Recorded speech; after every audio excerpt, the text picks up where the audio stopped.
السلام علیکم ورحمۃ اللہ وبرکاتہ۔ آج کے اس سبق میں ہم عربی کے کچھ الفاظ کس طرح استعمال ہوتے ہیں وہ سیکھیں گے اور کچھ عربی بولنا سیکھیں گے۔ تو سب سے پہلا لفظ ہے ہاذا۔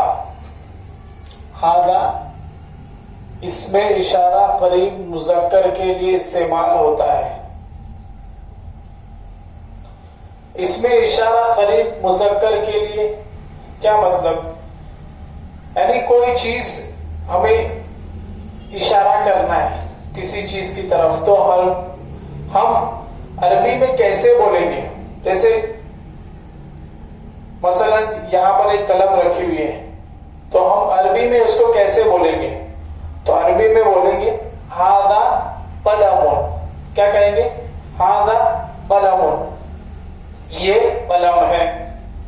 پھر اگر وہی چیز دور رکھی ہوئی ہے تو ہم کیا استعمال کریں گے؟ ذالک قلم، وہ کیا ہے؟ قلم ہے۔ تو یہ دو باتیں ہم اچھی طرح سمجھ لیں کہ مذکر کے لیے استعمال ہوتا ہے ہاذا، اس میں اشارہ قریب مذکر کے لیے استعمال ہوتا ہے، اور ذالک اس میں اشارہ بعید مذکر کے لیے استعمال ہوتا ہے۔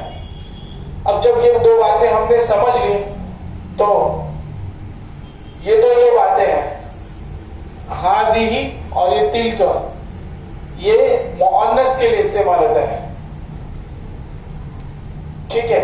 تو ہذہ کوئی چیز قریب میں ہے اور وہ مؤنث ہے۔ اچھا، مؤنث کیسے معلوم ہوگا کہ یہ مؤنث ہے؟ مختصراً سمجھ لیجئے کہ جس لفظ کے پیچھے تا ہو وہ کس کے لیے استعمال ہوگا؟ مؤنث کے لیے۔ پھر یا تو وہ چیز قریب ہوگی یا تو چیز وہ کیا ہوگی؟ بعید ہوگی۔ جیسے یہاں پر دیکھ لیجئے ہذہ دوات، یہ روشنائی ہے۔ تلک کراسۃ، وہ کاپی ہے۔ تلک سبورۃ، وہ تخت سیاہ ہے۔ ہذہ منضدۃ، یہ ٹپائی ہے۔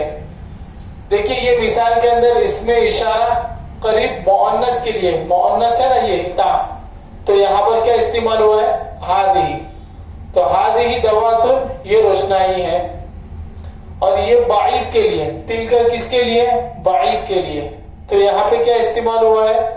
مؤنث ہے، اور یہ دور رکھا ہوا ہے تو اس کے لیے کیا استعمال ہوا ہے؟ بعید کے معنی دور کے اور قریب کے معنی نزدیک کے۔ تو تلک کراسۃ، وہ کاپی ہے، یعنی اگر وہ دور رکھی ہوگی تو استعمال ہوگا تلک۔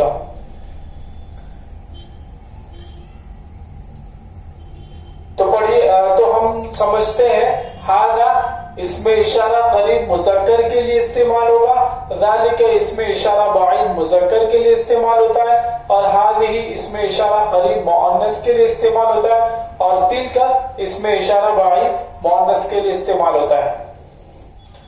اب یہ کچھ الفاظ ہم پڑھ لیتے ہیں، اور پھر اس کے بعد آخر میں ہم نے جو نحو میں پڑھے ہیں کہ لفظ کسے کہتے ہیں وہ سب ہم یہاں پر دوہرا لیتے ہیں۔ پہلے یہ الفاظ پڑھ لیتے ہیں۔ ہذا قلم، یہ قلم ہے۔ ذالک ورق، وہ کاغذ ہے۔ ہذا کرسی، یہ کرسی ہے۔ ہذہ دوات، یہ روشنائی ہے۔ ذالک کتاب، وہ کتاب ہے۔ تلک کراسۃ، وہ کاپی ہے۔ ذالک مرسام، وہ پینسل ہے۔ تلک سبورۃ، وہ تخت سیاہ ہے۔ ہذہ منضدۃ، یہ ٹپائی ہے۔ اتنا ہم نے سمجھ لیے۔ ہم نے نحو میں پڑھے تھے کہ لفظ جو بات بھی آدمی کے منہ سے نکلے، اور لفظ کی کتنی قسمیں تھی؟ دو قسمیں تھی، لفظ موضوع اور لفظ محمل۔ یہاں پہ کون سا لفظ ہے؟ قلم۔ تو یہ کیا ہے؟ لفظ موضوع ہے۔ کیوں؟ معنی دار لفظ، معنی دار لفظ ہے۔ قلم کیا ہے؟ معنی دار لفظ۔ تو یہ کیا ہے؟ لفظ موضوع۔ پھر لفظ موضوع کی کتنی قسمیں تھی؟ دو قسمیں تھی، مفرد اور مرکب۔ تو یہاں پہ کون سا ہے؟ لفظ موضوع کی قسم ہے اور کون سا ہے؟ مفرد ہے. قلمون کیا ہے؟ مفرد ہے. مفرد کسے کہتے ہیں؟ ہم نے پڑھے تھے کہ وہ اکیلا لفظ ہے جو ایک معنی بتائے. ہاذا قلمون کے اندر کتنے معنی بتا رہے؟ ایک معنی. قلمون ایک کے ہیں. ٹھیک ہے. پھر یہ مفرد کو کلمہ بھی کہتے ہیں. پھر کلمے کی کتنی قسمیں تھی؟ 3 قسمیں تھی. یہاں پہ یہ کون سی قسم ہے؟ قلمون یہ کون سی قسم ہے؟ اسم ہے یا فعل ہے یا حرف ہے؟ کون سا ہے؟ اسم ہے. اسم وہ کلمہ ہے، اسم وہ کلمہ ہے جس کے معنی دوسرے کلمے کو ملائے بغیر سمجھ میں آ جائے اور اس میں 3 زبانوں میں سے کوئی زبانہ نہ پایا جائے. تو یہاں پہ اسم ہے. ایک معنی سمجھ میں آتے ہیں دوسرے کلمے کو ملائے بغیر اور اس میں کوئی زبانہ نہیں پایا جاتا. پھر ہم نے پڑھے تھے اسم کی 5 علامتیں. ان 5 علامتوں میں سے ایک علامت کون سی ہے؟ اس پر تنوین آئے، 2 پیش آئے. تو یہاں پہ قلمون کے اوپر کیا ہے؟ 2 پیش ہے. تو یہ اسم کی علامت ہے. پھر ہم نے پڑھے تھے کہ اسم کی 3 قسمیں ہیں، جامد، مصدر اور مشتق. تو یہاں پہ کون سی ہے؟